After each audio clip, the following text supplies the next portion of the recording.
Hello，我係阿 Cat， 今日整一個工序好簡單嘅傳統小食白糖糕。而家一齊睇下啲材料先啦。呢啲就係今次所需要嘅材料啦。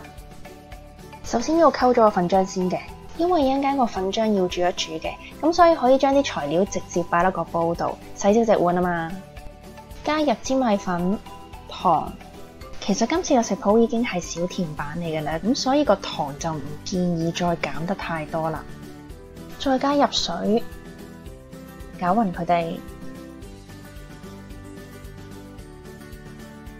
搞到冇粉粒咧，就可以拎個粉漿去煮一煮啦。個粉漿要用細火去煮嘅，煮嘅時候要一直攪拌住個粉漿嘅。其實用粘米粉做嘅糕點食譜，好多時候咧都會用到呢種半生熟嘅粉漿嘅，因為粘米粉係好容易沉底嘅。為咗唔想蒸個糕嘅時候啲粉沉晒底，我哋需要增加個粉漿嘅黏性啊，將個粉漿整成半生熟就可以做到呢個效果啦。其實整半生熟粉漿仲可以有其他方法嘅，我整晒成個糕再一次過講啦。如果煮下有結塊嘅話咧，就要即刻離火啦。啲粉漿開始結塊嘅時候咧，會感覺到個煲底有少少滑潺潺嘅。離火之後要攪翻用啲結塊去，先至可以繼續煮嘅。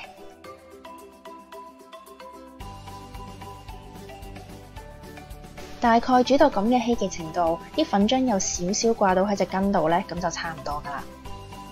之後要攤凍個粉漿準備發酵，因為如果個粉漿太熱嘅話咧，會淥死啲酵母嘅。倒啲粉漿出嚟就純粹想佢哋凍得快啲嘅啫。而家就攞1湯匙嘅水開咗個酵母先。俾啲酵母預先吸咗水嘅話咧，會發得好啲嘅。酵母最佳嘅發酵溫度係攝氏30至40度，咁所以個粉漿攤到呢個溫度咧就差唔多噶啦。冇溫度計嘅話咧，就可以用手指去試個溫度嘅。咁你擺隻手指落去，覺得唔凍唔熱嘅咧，就應該差唔多噶啦。而家就可以將啲酵母水同埋粘米粉漿混合啦。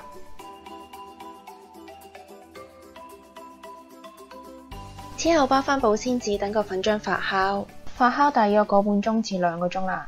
如果天氣比較凍嘅話咧，可能要耐啲嘅。發酵得越耐嘅話，個酒嘅味係越濃嘅。如果你嗰度天氣比較凍，又唔想等咁耐嘅話咧，我哋就可以善用現代科技，就係用個焗爐啦。我呢個係校咗35度，發咗個半鐘嘅。而家要做嘅嘢就係等啦。白糖糕其實有另一個名叫做倫教糕。白糖糕咧係起源於明朝嘅。當年喺順德倫教鎮呢個地方咧，有一個姓梁嘅小販。有一日佢蒸鬆糕嘅時候咧，失咗手喎，令到個糕咧冇好似平時咁樣脹起，但係蒸出嚟個糕嘅質地咧反而好爽滑，仲大受歡迎添。之後佢就將呢款糕改成用白糖去做，成為而家嘅白糖糕啦。個半鐘話咁快就到啦。個粉漿發完之後，表面係會有啲泡泡嘅，大概係咁嘅樣。而家就可以加少少油攪勻個粉漿，攪個粉漿嘅時候係會有更多泡泡走出嚟嘅。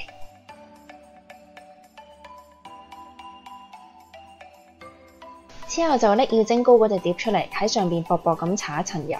搽咗油嘅話，一陣間個糕會比較容易脫模嘅。之後就可以將啲粉漿溫柔咁樣倒落個碟度啦，費事彈到周圍都係。啱啱煮粉漿嘅時候可能會有啲結塊未攪勻，所以倒粉漿嘅時候可以順便用個篩架隔佢哋。啲水煲滾咗之後就可以擺碟糕落去蒸啦。大火蒸大概20至25分鐘，個粉漿越薄就熟得越快嘅，所以個時間都要睇翻你隻碟嘅大細。如果你哋隻鑊都好似我呢隻鑊咁細嘅話咧，小心乾水啊，所以要睇火。20分鐘到啦，個糕應該蒸好啦。穩陣起見都係睇佢熟未先。揾支牙籤篤落去個糕中間嘅位置，如果冇粉漿黐住支牙籤嘅話咧，就代表係熟噶啦。之後就要拎佢出嚟攤凍啦。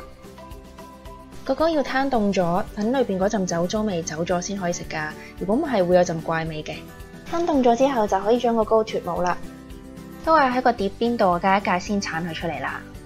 因為頭先喺個碟度搽咗油同埋攤凍咗啊，所以一鏟個糕就出嚟噶啦。鏟咗出嚟個底都好光滑啊。攤凍咗就可以將佢哋切件啦。白糖糕其實唔使整太厚嘅，薄薄地反而好食啲。我呢個大概係2至2.5 cm 厚，整得幾靚㗎，有呢個蜂窩層。啱啱係提到整半生熟粉漿咧，仲有一個懶人嘅方法嘅。呢個方法咧就係唔使煮粉漿嘅，直接用熱水沖。我試過嘅，唔係唔得，不過做出嚟嘅效果咧就冇咁好啦。呢個呢，就係我就咁用熱水沖做出嚟嘅實驗品啦。蒸完出嚟之後呢，個粉有少少沉底啊，所以個底嗰度呢，食落去係比較硬嘅。之前整缽仔糕嘅時候呢，其實都係用沖熱水呢個方法嘅，咁係冇問題嘅。不過白糖糕所需要嘅水分嘅比例呢，比較少啊，所以個熱水嘅份量呢，唔太夠將個粉漿沖成我哋想要嘅黏度。除非你諗住將個粉漿發酵好耐啦，因為個粉漿發酵得越耐，佢嘅黏度呢都會越高嘅。出邊有啲鋪頭呢，可能將個糕發酵6個鐘以上嘅，不過佢哋可能再需要其他材料去調和啦。如果你唔諗住將個粉漿發酵幾個鐘嘅話呢，最好都係將個粉漿煮一煮啦。咁樣嘅話呢，整出嚟會比較好食啲㗎。希望大家中意我今日嘅食譜啦。如果大家中意條片嘅話呢，就記得俾個 like 我同埋 subscribe channel 啦。拜拜。